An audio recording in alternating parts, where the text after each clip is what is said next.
सोच बदलो सितारे बदलेंगे, नज़र बदलो नज़ारे बदलेंगे। कश्ती बदलने की ज़रूरत नहीं है दोस्तों, सिर्फ किनारे बदलो दिशा बदलेंगे। नमस्कार दोस्तों, मैं ज्योतिष आचार्य वासुदेव मिश्रा आप सभी दर्शकों का अपने यूट्यूब चैनल सत्य सनातन धर्म में हार्दिक अभिनंदन करता हूं। दोस्तों, आज का यह ज्योतिष का कार्यक्रम तुला राशि वालों के लिए, हाँ जी, तुला राशि वालों के लिए, आपके लिए बहुत ही ज़्यादा खास और महत्वपूर्ण रहने वाला है। आज का यह कार्यक्रम तुला राशि का सितंबर 2023 का मासिक राशिफल का कार्यक्रम होगा।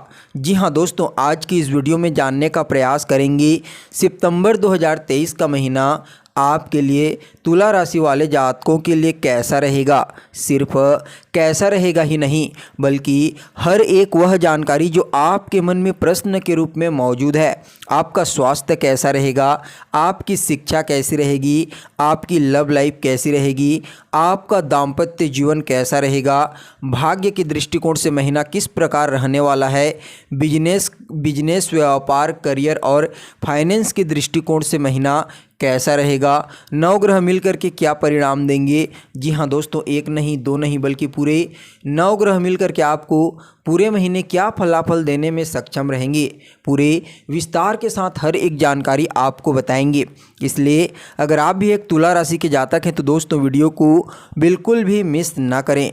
दोस्तों, यह जो ज्योतिष का कार्यक्रम है यह आपकी जन्म की राशि चंद्र राशि पर आधारित है। अगर आपको अपनी जन्म की राशि मालूम नहीं है तो आप इसे अपनी प्रचलित नाम राशि के आधार पर भी समझ सकते हैं। तो दोस्तों चलिए अब करते हैं शुरुआत। अगर आप हमसे अपनी जन्म कुंडली पर परामर्श लेना चाहते हैं तो वीडियो के डिस्क्रिप्शन बॉक्स में और वीडियो के अंदर आपको नंबर मिल जाएगा जहां से आप संपर्क करके अपनी कुंडली पर परामर्श ले सकते हैं। तो चलिए फिर करते हैं शुरुआत। तो दोस्तों, जब सितंबर का महीना प्रारंभ हुआ तो आपकी राशि से ग्रहों की स्थिति कुछ इस प्रकार से रही जैसा आप देख रहे हैं। तो ध्यान से देखिए, लग्न में ही केतु महाराज आपको दिखाई देंगे। जी हाँ, पूरे महीने केतु लग्न भाव में ही गोचर करेंगे। वहीं कुंडली के पंचम भाव में जो आपकी शिक्षा का भाव होता है, आपकी संतान का भाव होता है, पूर्व के पुण्यों का भाव होता है, वहाँ पर खुद न्याय के दाता शनिदेव वक्र अवस्था में पूरे महीने गोचर करेंगे। और जब भी कोई ग्रह वक्र अवस्था में गोचर करता है तो उसे चेष्टा बल की प्राप्ति हो जाती है। इसके अलावा दोस्तों, कुंडली के सप्तम भाव में जो आपके दाम्पत्य जीवन का भाव होता है, पार्टनरशिप का भाव होता है, वहाँ पर देवगुरु बृहस्पति वक्र अवस्था में राहु के साथ चांडाल दोष से ग्रसित होकर के पूरे महीने गोचर करेंगे। जबकि कुंडली के दसम भाव में शत्रु राशि में शुक्र की स्थिति, लग्नेश की स्थिति देखने को मिलेगी। इसके अलावा कुंडली के लाभ भाव में 11th हाउस में सूर्य महाराज के साथ बुध पूरे महीने गोचर करेंगे। हालांकि सूर्य 17 तारीख तक गोचर करेंगे, 17 सितंबर तक। उसके पश्चात राशि परिवर्तन करके आपके द्वादश भाव में चले जाएंगे और पूरे महीने आपके द्वादश भाव में यानी कि व्यय भाव में, खर्च भाव में मंगल शत्रु राशि में गोचर करेंगे। तो दोस्तों, इस प्रकार से सितंबर के महीने में आपके लिए ग्रहों की स्थिति रहने वाली है। अब चलिए बात कर लेते हैं यह ग्रह मिलकर के आपको क्या परिणाम देने में सक्षम रहेंगे। तो दोस्तों, सबसे पहली और महत्वपूर्ण भविष्यवाणी आपकी स्वास्थ्य को लेकर के है। तो देखिए, लग्न होता है आपका इम्यूनिटी सिस्टम, रोग प्रतिरोधक क्षमता। लग्न के अधिपति बनते हैं शुक्र महाराज। कुंडली के दसम भाव में शत्रु की राशि में वक्र अवस्था में पूरे महीने गोचर करेंगे। तो शुक्र के दृष्टिकोण से तो उतना खराब नहीं कहा जा सकता, लेकिन दोस्तों यहाँ पर आपकी लग्न में चंद्रमा के ऊपर केतु का गोचर आपको पूरे महीने देखने को मिलेगा, जिसकी वजह से दोस्तों आपको इस समय सिर्फ एक ही चीज़ का विशेष रूप से ध्यान रखना है और वो है ओवर थिंकिंग। जी हाँ दोस्तों, इस समय ओवर थिंकिंग से आप जितना ज़्यादा हो सके अपने आप को बचाने का प्रयास करें। हमेशा अपने दिमाग में पॉजिटिव चीज़ों को ही लाने का प्रयास करें। कोई भी चीज़ नेगेटिव नहीं होना चाहिए, क्योंकि केतु जब चंद्रमा के ऊपर गोचर करते हैं तो उस समयावधि में मन को बहुत ही ज़्यादा भयभीत कर देते हैं, डरा देते हैं, नेगेटिव थॉट्स उत्पन्न होने लगते हैं। यहाँ तक कि अन्य ग्रहों की स्थिति कमज़ोर होने से इंसान डिप्रेशन का शिकार हो जाता है। इसलिए दोस्तों इस समयावधि में सिर्फ आपको ओवर थिंकिंग से ही बचना है, बाकी और स्वास्थ्य से संबंधित कोई परेशानी महीने में दिखाई नहीं दे रही है। तो दोस्तों अगली और महत्वपूर्ण भविष्यवाणी आपकी शिक्षा को लेकर के है। विद्यार्थियों के लिए कैसा रहेगा यह सितंबर का महीना? तो देखिए दोस्तों, कुंडली का जो पंचम भाव होता है वह शिक्षा का भाव होता है। पंचम भाव के स्वामी बनते हैं खुद शनि महाराज, और कहाँ गोचर कर रहे हैं? तो पंचम भाव में ही वक्र अवस्था में पूरे महीने गोचर करेंगे। तो क्या समझे, शिक्षा के दृष्टिकोण से यह जो महीना है वह बहुत ही अनुकूल रहेगा। जब भी कोई ग्रह खास करके शनिदेव अपने घर में मौजूद होते हैं तो उसमें वृद्धि करते हैं, और जहाँ पर दृष्टि डालते हैं उस जगह का नुकसान करते हैं। तो ऐसे में शनिदेव आपकी पंचम भाव के स्वामी बनकर के पंचम भाव में ही वक्र अवस्था में गोचर करेंगे, और ठीक एक भाव पीछे का फल यानी कि चतुर्थ भाव का भी फल आपको प्रदान करेंगे। और जो चतुर्थ भाव होता है दोस्तों वह आपकी मन की एकाग्रता का भाव होता है। तो ऐसे में इस समय इस महीने विद्यार्थी मन एकाग्र करके पढ़ाई लिखाई करने में सफल रहेंगे। अगर आप कोई एडमिशन लेना चाहते हैं, कोई परीक्षा दिलाना चाहते हैं, कोई फॉर्म फिल करना चाहते हैं, या कोई परिवर्तन करना चाहते हैं, शिक्षा से संबंधित कुछ भी चीज़ अगर आप करना चाहते हैं तो शनिदेव की कृपा से उसमें आपको सकारात्मक परिणाम की प्राप्ति होगी। तो ही दोस्तों अगली और महत्वपूर्ण भविष्यवाणी आपकी लव लाइफ को लेकर के है। लव लाइफ के दृष्टिकोण से कैसा रहेगा यह सितंबर का महीना? तो देखिए दोस्तों, पंचम भाव ही होता है आपकी लव लाइफ का, और पंचम भाव के अधिपति बनते हैं शनि महाराज। पंचम भाव में ही पूरे महीने वक्र अवस्था में गोचर करेंगी, और लग्न के अधिपति बनते हैं शुक्र महाराज। शनि और शुक्र के बीच में जो कॉम्बिनेशन है वह षडाष्टक योग का बन रहा है।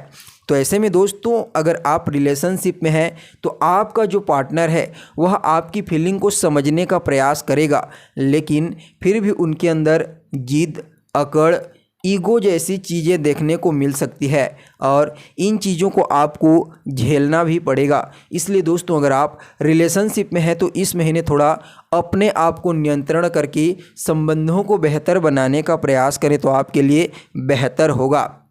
तो ही दोस्तों अगली और महत्वपूर्ण भविष्यवाणी आपकी दाम्पत्य जीवन को लेकर के है। वैवाहिक जीवन के दृष्टिकोण से कैसा रहेगा यह महीना? तो देखिए, जन्म कुंडली का जो सप्तम भाव होता है वह आपकी दाम्पत्य जीवन को इंडिकेट करता है, और सप्तम भाव के अधिपति बनते हैं मंगल महाराज।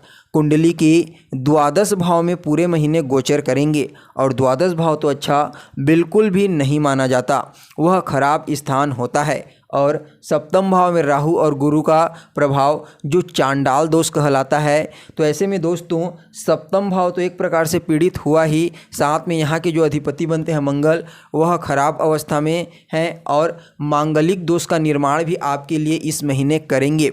इसलिए दाम्पत्य जीवन के दृष्टिकोण से यह महीना उतना अनुकूल नहीं कहा जा सकता। आपके दाम्पत्य जीवन में वैचारिक मतभेद उत्पन्न हो सकते हैं, छोटी छोटी बातों को लेकर के लड़ाई झगड़ा, फाइट जैसी स्थिति उत्पन्न हो सकती है। इस समय राहु के प्रभाव से कुछ मिसअंडरस्टैंडिंग क्रिएट हो सकता है, इरिटेटेड हो सकते हैं आपके पार्टनर आपके प्रति। इसलिए दोस्तों इन चीज़ों को लेकर के आपको थोड़ा ध्यान रखने की ज़रूरत है। तो ही दोस्तों अगली और महत्वपूर्ण भविष्यवाणी आपकी भाग्य को लेकर के है। भाग्य के दृष्टिकोण से कैसा रहेगा यह महीना? तो देखिए, जन्म कुंडली का नवम भाव होता है भाग्य का भाव, और नवम के अधिपति बनते हैं बुध महाराज। पूरे महीने लाभ भाव में गोचर करेंगे, मित्र राशि में गोचर करेंगे, और लाभ स्थान में गोचर करेंगे। तो ऐसे में भाग्य का साथ आपको मिलेगा, जिसकी वजह से आप लाभ प्राप्त कर पाएंगे। जी हाँ दोस्तों, भाग्य से संबंधित जो कुछ भी आप करना चाहते हैं उसके लिए समय बहुत ही बढ़िया कहा जा सकता है। जैसे कुछ लोगों का प्रश्न होता है, क्या मैं शेयर मार्केट में पैसा लगा दूं, स्टॉक मार्केट में निवेश कर दूं, क्या मैं घर खरीद लूं, क्या मैं मकान खरीद लूं, क्या मैं कुछ नया चीज़ खरीद लूं, कोई कीमती वस्तु खरीद लूं, क्या मेरा भाग्य ठीक है? तो देखिए आपका भाग्य बिल्कुल ठीक है। जो कुछ भी आप चाहते हैं इस समय कर सकते हैं, आपको लाभ की प्राप्ति होगी, क्योंकि आपके जो भाग्य के अधिपति बनते हैं बुध, वह लाभ स्थान में पूरे महीने गोचर करेंगे। तो वहीं दोस्तों अगली और महत्वपूर्ण भविष्यवाणी आपकी कर्म क्षेत्र को लेकर के है, करियर को लेकर के है।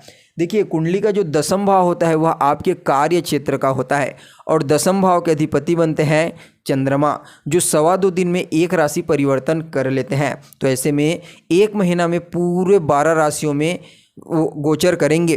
तो दोस्तों दसम भाव में आपके लग्न के अधिपति शुक्र का प्रभाव रहेगा और दसम भाव के चंद्रमा की स्थिति के बारे में तो आपको बता ही दिया गया है और मंगल का प्रभाव भी यहाँ पर देखने को मिलेगा।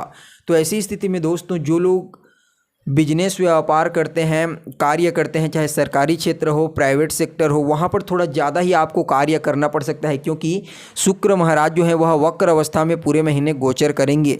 इसके साथ ही इस समय कार्य क्षेत्र में आपका जो इन्वायरमेंटल रहेगा वह बहुत ही बेहतर देखने को मिल सकता है, यानी कि वहाँ का जो वातावरण रहेगा वह आपके अनुकूल रहेगा। आपके जो जूनियर्स रहेंगे वह आपकी हेल्प करने का प्रयास करेंगे। इसके अलावा शुक्र से संबंधित जो चीज़ें होती है, जैसे कॉस्मेटिक की चीज़ें हो गई, सुंदरता की चीज़ें हो गई, लग्जरियस चीज़ें हो गई, जो भी सुंदरता की चीज़ें होती हैं, इनमें से किसी भी चीज़ से संबंधित आप कोई काम करते हैं तो आपको कार्य क्षेत्र में इस समय लाभ की प्राप्ति होगी।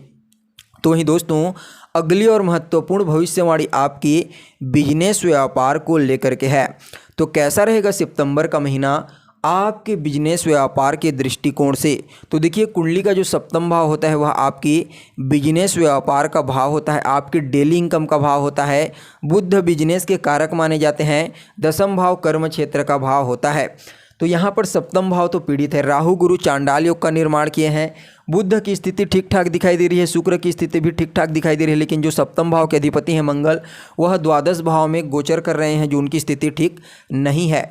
तो यह जो महीना है व्यापारियों के लिए भी 60 से 70% तक ठीक कहा जा सकता है। बाकी थोड़ा नेगेटिव इम्पैक्ट देखने को मिल सकता है। इस समय लेन देन करते समय या फिर किसी प्रोजेक्ट में कार्य करते समय आपको विशेष रूप से सावधान रहने की ज़रूरत है, अन्यथा आपका थोड़ा बहुत नुकसान हो सकता है। बाकी सब चीज़ें बढ़िया दिखाई दे रही है। तो दोस्तों यह हो गई आपकी जन्म की राशि चंद्र राशि के आधार पर पूरे महीने का हाल। अब चलिए जान लेते हैं इस महीने को बेहतर बनाने के लिए आपको क्या करना चाहिए। तो सबसे पहले तो लग्न के अधिपति बनते हैं शुक्र महाराज। इनके बीज मंत्र का नियमित रूप से 108 बार उच्चारण कीजिए। ओम ग्राम ग्रीम ग्रोम सह शुक्राय नमः। शनिदेव के बीज मंत्र का 108 बार रोजाना उच्चारण कीजिए। ओम प्राम प्रीम प्रोम सह शनिश्चराय नमः। इसके अलावा आपकी जो भाग्य के स्वामी बनते हैं बुध, उनके बीज मंत्र का भी रोजाना 108 बार उच्चारण करें। तो दोस्तों कैसी लगी आपको जानकारी? लाइक कीजिए, शेयर कीजिए, बने रहिएगा हमारे साथ। फिर मिलते हैं एक नए और ताज़ा एपिसोड में। तब तक के लिए नमस्कार।